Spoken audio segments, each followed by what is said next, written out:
Welcome back to Ethereal Naomi. I keep doing that.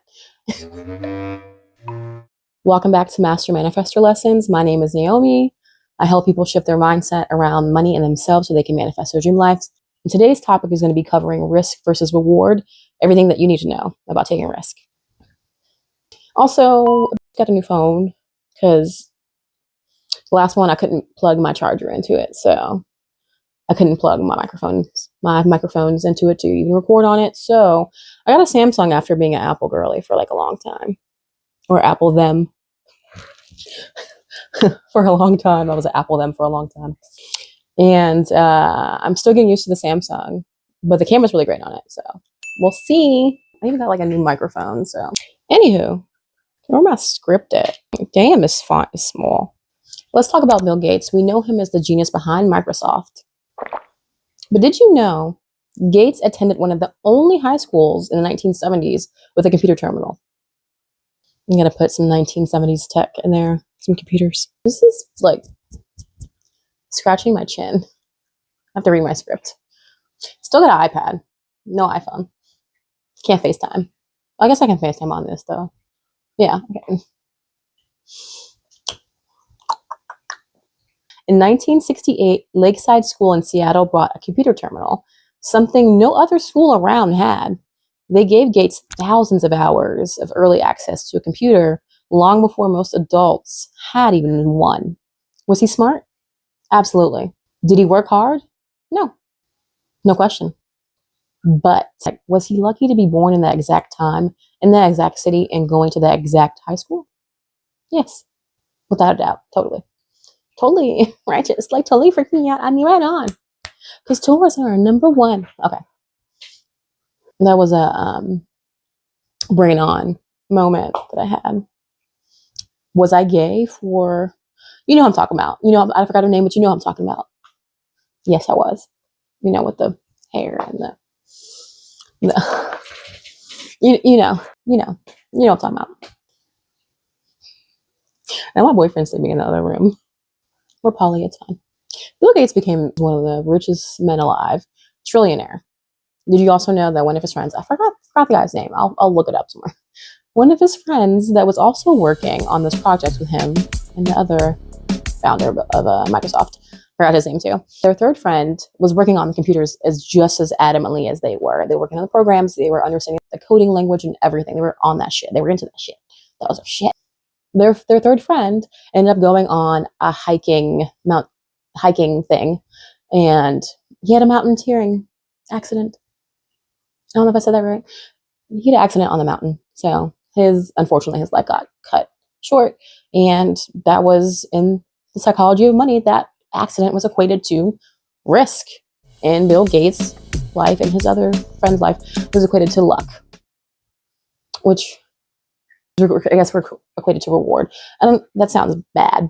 Anyway, I'm going to stop using that example now. Morgan Housel, in his book, The Psychology of Money, writes, every outcome in life is guided by forces other than individual. Blah, blah, blah. Morgan Housel, in his book, The Psychology of Money, writes, every outcome of life is guided by forces other than individual effort. What?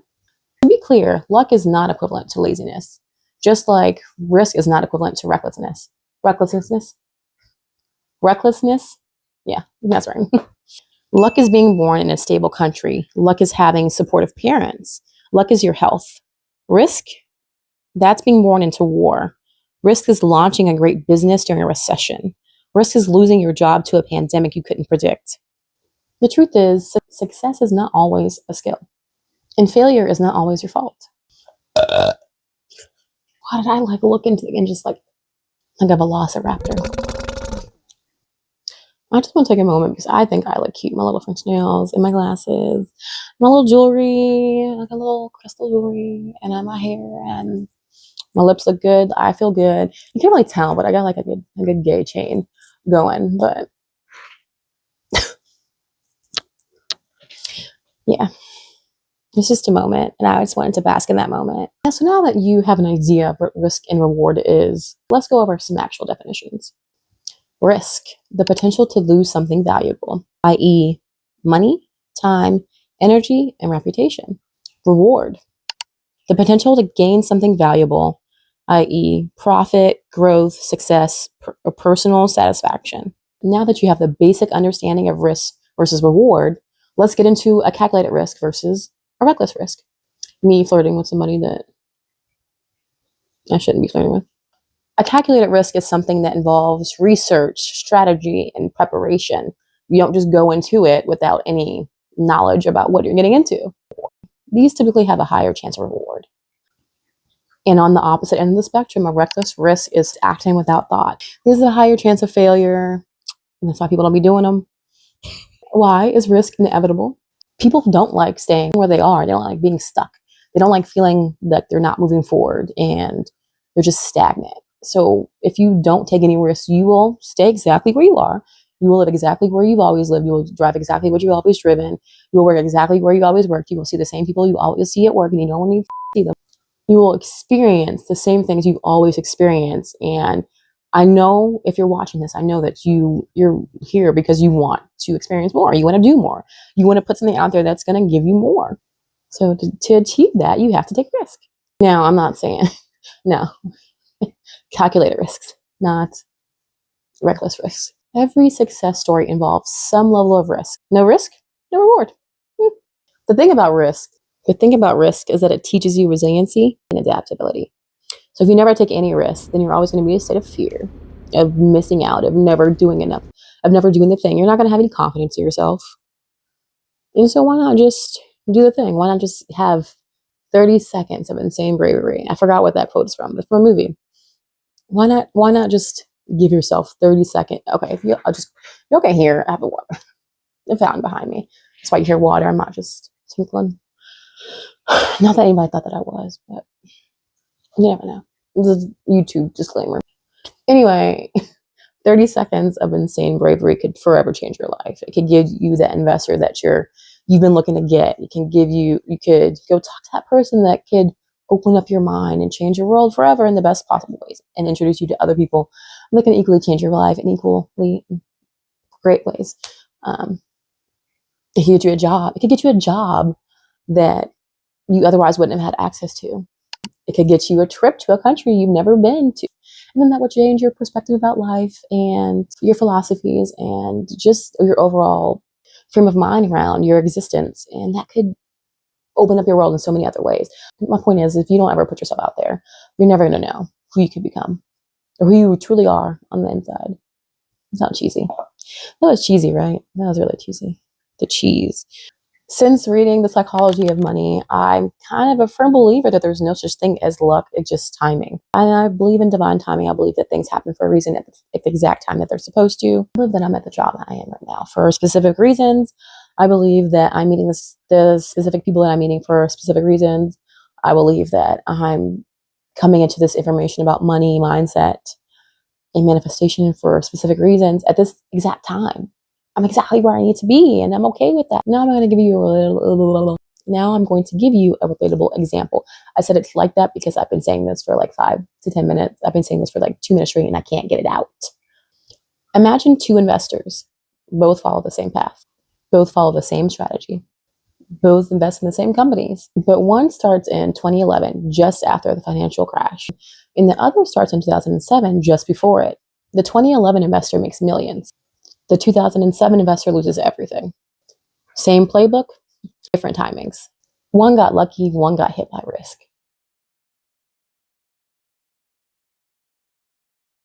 The difference? Timing, not talent. Success often looks like skill, but it's sometimes just a good roll of the dice. Factors to weigh before taking risks. Also, I don't know that I said the other ones. Potential upside. Is the reward worth it? Potential downside. Is it not worth it? Potential downside. What's the worst possible case scenario if this goes badly for you? Mitigation. Can you reduce the risk? Timing. Is now the right moment? And I want to give you some personal advice, not something that I've learned, but just something that I would advise. And I'm not a financial advisor, so I can't give you specific money advice as far as you should invest this or you should do this with your money. And that's not the advice that I give. Disclaimer. I probably should put that in the beginning of the video. But I wanted to say, let's not be irrational. when it comes to taking risks. Using your house for collateral when you have 5 kids, it maybe isn't the smartest thing to do. I highly suggest using tools like ChatGPT to weigh in the pros and cons of your risk scenario to help you just get a better perspective of if you should take the risk or just wait on it. I can't make you stop a moment to mull over a risk before you're going to take it, but I do advise you to do your research. I can bet that you're not the first person to go through what you're going through or to be thinking about taking this risk that you're about to take. So take an hour or so to just comb through articles, YouTube videos, and even TikToks, because you're not the first person. I can guarantee you're not the first person to think about refinancing your house. You're not the first person to think about maxing out your 401k. You're not the first person to think about setting up generational wealth. So, and I really advise you to go on those platforms and get some secondhand opinions and perspectives. Reward amplifies growth. Even small risks can lead to confidence boost, personal growth, and new opportunities. I feel like you never know what's going to happen. So why not take the opportunity? Big rewards and it rarely come from staying in your comfort zones. I can tell you everything that's been a reward for me. I've had to be very, very uncomfortable to get it. I've had to be really uncomfortable just to align with it. I'm gonna give you an example. I'm gonna give you a real life example. Take PewDiePie on YouTube. He has over 100 million YouTube subscribers. He's been working his ass off for the last 15 years. What do you think would happen if he never picked up that camera? What if instead of starting, he would repeatedly tell himself, nobody would watch my content? What if he told himself, I can never make a living off of this? Back then, YouTubers didn't make jack squat. It wasn't monetized. You want to be a business owner. What if you never get your LLC? What if you never open a business bank account? Start your own social media platforms, have a business plan, create content that's important for you that's going to help spread your business. What if you do all of that and your life would enhance 20-fold? Risk versus reward. You would never in a million years attain that if you don't take risk. So real quick, let me know if you like the setup. I'm still open to changing it. I just wanted it to look a little bit more on the topics of which I talk about. So it might be too cluttered. So we'll see. Smart risk equals smart reward. Risk isn't about gambling, it's about calculated decisions. The more you practice evaluating risk, the smarter your decision making becomes, and the bigger your potential rewards. I didn't want to leave you with a little bit of extra oomph, so I'm going to give you all 10 smart ass questions to ask yourself before taking calculated risks. What is the best possible outcome? Visualize your full potential of success. What could this risk unlock for you? What is the worst case scenario? Get honest about what you stand to lose. Was it money? Was it time, reputation, or mental peace? Can I handle the worst case scenario? If the worst case happens, can you survive it financially, mentally, and emotionally? Or how do I reduce risk? How can I reduce the downside? Look for safety nets, backup plans, gradual steps, or limiting financial exposure. What data or facts back up this decision? What information supports your decision? Do you have a timeline or exit strategy? Avoid endless commitment. Know when to pull back when it's not working for you. You can always reroute, rebrand, rethink, reevaluate, all the re's until you come up with something that's going to be more aligning with where you are in that moment. If you have to hit pause, that's okay. Reevaluate your shit. It's okay. Have others successfully done this, and what can I learn from them? Study proven paths and avoid common mistakes. Kind of a no-brainer there. Am I acting on logic or emotion right now? Emotions cloud judgment. So make sure you're making a strategic, not emotional decision. What is my backup plan if things go south? I'm not saying live in a state of fear or doubt or worry, but be proactive about these what if hypothetical situations so you can be prepared for them and not fall and not tumble forward as if somebody tripped you when an obstacle comes into your path. Think about immediate gratification. Does this align with your long-term goal? A little takeaway is don't judge your success by measuring anybody else's. We're all going to have different outcomes, whether it's timing or luck. We're all going to have a different path. So don't just make reckless decisions. Do your research, make calculated risks. Get informed about what it is you're doing before you do the thing. But it's okay to have faith that it's going to work out, even if the cards are stacked against it. If you want to take that, I cannot stop you. That might be the thing that changes your life forever. But remember, it's risk versus reward. If you take that and it fails, that's a big risk.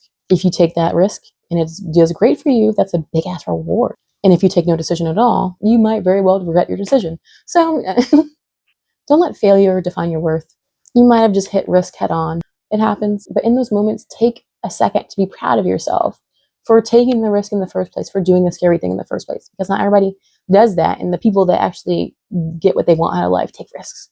They don't just sit back and be like, oh, well, I don't know if I should do that. Or they do the thing. They do the scary thing. They take the scary option. The most grounded people, the most successful over the long run, respect how random life can be. They prepare for it and they don't let ego cloud their journey. They prepare for it and they don't let ego cloud their vision. You're going to fail. That's inevitable. But you're also going to get some major risks in life because you failed. You wouldn't have gotten the risk if you didn't fail before. So, I don't know, take that with a grain of salt. Want to master your money and your mindset? This is just getting started. This is lesson number 1 of the lessons I've learned from The Psychology of Money by Morgan Housel. A great book I really highly recommend. You purchase it and read it for yourself. If you don't, then hit that subscribe button. I'm going to be doing at least 5 more lessons from what I've learned from The Psychology of Money. Do not forget to hit the subscribe button if you've learned anything, if you've taken anything useful away from this, if you've laughed because I'm random, or if you feel like gaily seen because of me, like, you know, like if you feel seen because I'm gay and you're gay too, I would advise you to hit the subscribe button.